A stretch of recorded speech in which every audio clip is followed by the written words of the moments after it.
ഇടപെടുകയാണ് ഇപ്പോൾ Shri John Brittas M P telephone ലൈനിൽ ചേരുകയാണ്. ശ്രീ ജോൺ ബ്രിട്ടാസ്, ഈ ഫെഡറൽ സംവിധാനത്തിലേക്കുള്ള കടന്നുകയറ്റമാണല്ലോ എന്ന ചോദ്യത്തിനാണ് ശ്രീ ശങ്കുറ്റി ദാസ് ഈ മറുപടി നൽകിയിരിക്കുന്നത്. അതായത് ഇപ്പോൾ ദേശീയ തലത്തിലെയും സംസ്ഥാന തലത്തിലെയും വിഷയങ്ങൾ വിശകലനം ചെയ്തുകൊണ്ട് തന്നെ വിവേചനാധികാരം ഉപയോഗിച്ചുകൊണ്ട് തന്നെ വോട്ട് ചെയ്യുവാനായിട്ട് വോട്ടർമാർക്ക് കഴിയും. അതിനെ ചോദ്യം ചെയ്യുന്നതായി പോയി ഈ ഫെഡറൽ സംവിധാനത്തിലുള്ള കടന്നുകയറ്റം എന്നുള്ള ആരോപണം എന്നാണ് ശംഖുവിന്റെ മറുപടി. താങ്കളുടെ പ്രതികരണം എങ്ങനെയാണ്? ശംഖുവിന്റെ വിശദീകരണം ഞാൻ കേട്ടു. മുഴുവൻ കേൾക്കാൻ പറ്റിയില്ലെങ്കിലും അദ്ദേഹം കൃത്യമായിട്ട് BJP ഒരു നയം മുന്നോട്ട് വച്ചിട്ടുണ്ട്. പക്ഷെ എനിക്ക് ഇന്നത് ചോദിക്കാനുള്ള ഒരു 2-3 കാരണങ്ങളുണ്ട്. ഒന്നാം കാരണം എന്ന് വെച്ചാല് 10 വർഷത്തെ നരേന്ദ്രമോദി സർക്കാരിന്റെ ഏത് നയപരമായ വികസന ദൗത്യമാണ് തെരഞ്ഞെടുപ്പ് കാരണം നടപ്പാക്കാതെ പോയത്? ഒരു ഉത്തരം പറയണം. ഒന്നാം കാരണം വെച്ചാൽ ഇങ്ങനെ ഒരു പരിപാടി കൊണ്ടുവരുന്നതിന് BJP മുന്നോട്ട് വെക്കുന്ന ഏറ്റവും പ്രധാനപ്പെട്ട നയം എന്ന് പറഞ്ഞാൽ വികസനത്തെ ത്വരിതപ്പെടുത്താൻ വേണ്ടിയാണ്. ഞങ്ങളുടെ ഈ വികസന ദൗത്യം അല്ലെങ്കിൽ നയപരമായിട്ട് ഈ പരിപാടി തെരഞ്ഞെടുപ്പ് കൊണ്ട് പരാജയപ്പെട്ടു എന്ന് അവർ പറയട്ടെ. പറയാൻ പറ്റുമോ? രണ്ടാമത്തെ കാര്യം, നമ്മുടെ തെരഞ്ഞെടുപ്പ് പെരുമാറ്റച്ചട്ടം വളരെ വ്യക്തമാണ്. പുതിയ സ്കീം തെരഞ്ഞെടുപ്പ് പ്രഖ്യാപനത്തിന് ശേഷം പുതിയ സ്കീം കൊണ്ടുവരുന്നുള്ളതാണ്. വേറൊന്നും പറഞ്ഞിട്ടില്ല. പ്രഖ്യാപിച്ച സ്കീമുകൾ നടപ്പിലാക്കുന്നതിനോ ദേശീയപാതയുടെ നിർമ്മാണം മുന്നോട്ട് കൊണ്ടുപോകുന്നതിനൊന്നും യാതൊരു തടസ്സമില്ല. ഇനി ഏറ്റവും പ്രധാനപ്പെട്ട ഒരു കാര്യം ശരത് പവാർ കഴിഞ്ഞ ദിവസം പറഞ്ഞതാണ്. ഏറ്റവും 1 നേഷൻ 1 ഇലക്ഷൻ എന്നൊക്കെ പറഞ്ഞ് ഇങ്ങനെ വലിയ ഘോരം പ്രസംഗിക്കുന്ന ആൾക്കാർക്ക് ഈ പറഞ്ഞ ഹരിയാനയുടെയും ജമ്മു കാശ്മീരിലും തെരഞ്ഞെടുപ്പിനൊപ്പം മഹാരാഷ്ട്രയും ജാർഖണ്ഡും കൂടി നടത്താൻ പറ്റാത്തത് എന്താണ്? അതായത് മഹാരാഷ്ട്രയിൽ ഞങ്ങളുടെ കാര്യം ഇപ്പൊ പരിങ്ങലാണ്, ജാർഖണ്ഡിൽ ഞങ്ങളുടെ കാര്യം പരിങ്ങലാണ്. അതുകൊണ്ടൊരു കാര്യം ചെയ്യാം, ഹരിയാനയും ജമ്മു കാശ്മീരും നടത്തുമ്പോൾ അതിന്റെ കൂടെ അത് വേണ്ട. ഇത്തരത്തിലുള്ള വളരെ രാഷ്ട്രീയപരമായ ഒരു പാപ്പരത്വം കഴിഞ്ഞ ആഴ്ച കാണിച്ചവരാണ് ഇപ്പൊ വലിയ ഘോരം ഒരു രാഷ്ട്രം ഒരു തെരഞ്ഞെടുപ്പ് എന്നൊക്കെ പറയുന്നത്. ഇനി വേറൊരു കാര്യം, ഈ കോവിഡ് കമ്മിറ്റിയുടെ റിപ്പോർട്ട് ഒന്ന് പരിശോധിച്ച് നോക്കുക. അതിൽ പറയുന്ന 1-2 കാര്യങ്ങളുണ്ട്. ഒന്നെന്താണ്, അതായത് നിയമസഭയിലേക്ക് ലോകസഭയിലേക്ക് തെരഞ്ഞെടുപ്പ് നടന്ന ശേഷം 100 ദിവസം കഴിഞ്ഞ് തദ്ദേശ സ്വയംഭരണ തെരഞ്ഞെടുപ്പിൽ നോക്കുക, ലക്ഷോപലക്ഷം ആൾക്കാർ ഒരു ലോകസഭയ്ക്കും നിയമസഭയ്ക്കും വോട്ട് ചെയ്യാൻ വേണ്ടി ഒരു സ്ഥലത്ത് പോയ ശേഷം 3 മാസം കഴിഞ്ഞ് അവർ തിരിച്ചു വരണം വീണ്ടും വോട്ട് ചെയ്യാൻ വേണ്ടി.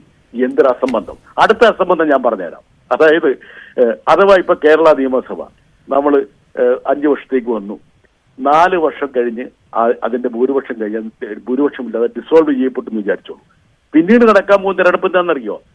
അവശേഷിക്കുന്ന 1 വർഷത്തേക്ക് വേണ്ടി മാത്രമാണ്. ഈ രാജ്യസഭയിലൊക്കെ നമ്മളിപ്പോ നടത്തുന്ന തെരഞ്ഞെടുപ്പ് പോലെ തന്നെ ഒരാള് രാജിവെച്ച് കഴിഞ്ഞാൽ അയാളുടെ അവശേഷിക്കുന്ന കാലാവധിയിലേക്ക് മാത്രമായിരിക്കും തെരഞ്ഞെടുപ്പ്. രാജ്യസഭയ്ക്ക് പറ്റും, നിയമസഭയ്ക്ക് പറ്റുമോ, ലോകസഭയ്ക്ക് പറ്റുമോ? അപ്പൊ എത്രത്തോളം ഹ്രസ്വദൃഷ്ടിയോട് കൂടിയിട്ടാണ് ഈ കാര്യങ്ങൾ കാണുന്നത്. ഇനി ഏറ്റവും പ്രധാനപ്പെട്ട ഘടകം എന്താണ്? നമ്മുടെ തെരഞ്ഞെടുപ്പ് രംഗത്തിന്റെ പ്രതിസന്ധി എന്നാണ്. നമ്മുടെ തെരഞ്ഞെടുപ്പ് രംഗം സംശുദ്ധമല്ലാത്തതിന്റെ കാരണം എന്താണ്? പേശിബലവും പണാധിപത്യവുമാണ്. അല്ലാതെ ഇലക്ഷൻസ് നടക്കുന്നുള്ളത് കൊണ്ടല്ല. പേശിബലവും പണാധിപത്യവും.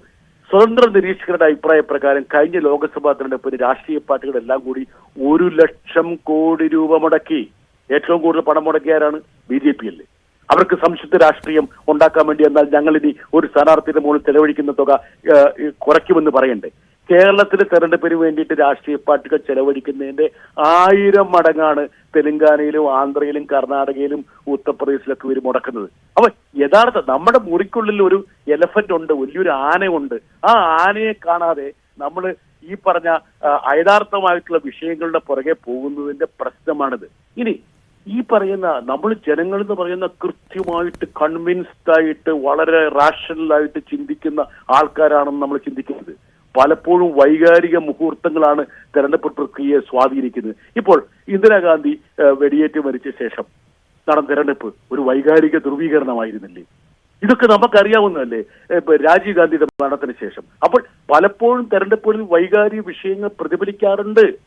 അപ്പം നമ്മുടെ രാജ്യത്തിന്റെ പ്രത്യേകത, നമ്മൾ എന്തുകൊണ്ടാണ് ഫെഡറൽ സംവിധാനം വെക്കുന്നത്? ഇപ്പൊ ഭരണഘടനാ ശില്പികൾ വിഭാവനം ചെയ്ത സംവിധാനം എന്ന് പറയുന്നത് ഇലക്ഷൻ സെപ്പറേറ്റ് തന്നെയാണ്. ഒരുമിച്ച് നടന്നു പോയി എന്നുള്ളത് കൊണ്ട് സെപ്പറേറ്റ് ഇലക്ഷന്റെ സാങ്ക്ടിറ്റി ഇല്ലാതാകുന്നില്ല.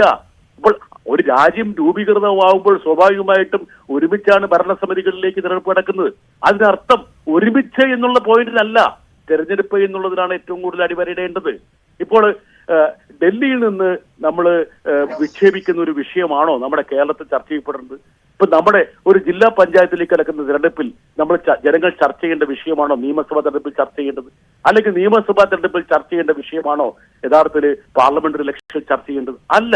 അപ്പൊ ഏകമാനമായിട്ടുള്ള ഒരു തെരഞ്ഞെടുപ്പ് പ്രക്രിയ അല്ലെങ്കിൽ തെരഞ്ഞെടുപ്പ് പ്രചരണ രീതി കൊണ്ടുവരാൻ വേണ്ടിയിട്ടുള്ള ഒരു തട്ടിപ്പാണിത്. മാത്രമല്ല ഈ ബി ജെ പിക്ക് ഒരു പ്രത്യേകതയുണ്ട്. ഒരു രാഷ്ട്രം, ഒരു പ്രത്യയശാസ്ത്രം, ഒരു നേതാവ് എന്നൊക്കെയുള്ള രീതിയിലുള്ള ഒരു പ്രത്യേകതയുണ്ട്. അതിന്റെ ഒരു അനുബന്ധം മാത്രമാണ്. എന്റെ ഒരു ഒറ്റ ചോദ്യമുള്ളൂ, തെരഞ്ഞെടുപ്പ് ചെലവേറിയതാകുന്നതിന്റെ കാരണം രാഷ്ട്രീയ പാർട്ടികൾ പണം പമ്പ് ചെയ്യുന്നതുകൊണ്ടാണ്. യഥാർത്ഥത്തിൽ വ്യക്തമായ ഒരു കണക്കുണ്ട്. എന്താണ് കണക്ക്? അതായത് ലോകസഭയിലേക്കും നിയമസഭയിലേക്കും തദ്ദേശ സ്വയംഭരണ സ്ഥാപനങ്ങളിലേക്കും ജനങ്ങൾ വോട്ട് ചെയ്യുമ്പോൾ ഒരു പൗരൻ യഥാർത്ഥത്തിൽ ഒരു വർഷം മുടക്കുന്ന 10-12 രൂപ മാത്രമാണ്. വളരെ തുച്ഛമായിട്ടുള്ള പൈസ മാത്രമാണ് ആ പൗരന്റെ പൗരന് ഉത്തരവാദിത്വം നിർവഹിക്കാൻ വേണ്ടി ചെയ്യുന്നത്. പണം ആരുടെയാ പോകുന്നത്? യഥാർത്ഥത്തിൽ രാഷ്ട്രീയ പാർട്ടികളുടെ പണമല്ലേ. അപ്പോൾ ആദ്യം ശുദ്ധീകരിക്കേണ്ടത് അതാണ്. നമ്മുടെ തെരഞ്ഞെടുപ്പ് പ്രക്രിയയെ ശുദ്ധീകരിക്കുന്നതിന് പകരം യഥാർത്ഥ പ്രശ്നം എന്താണെന്നുള്ളത് കണ്ടെത്തിയിട്ട് അവിടെ പരിഹാരം ഉണ്ടാകുന്നതിന് ശരി ശ്രീ ജോൺ ബ്രിട്ടാസ്, അല്പസമയം കൂടി തുടരണം.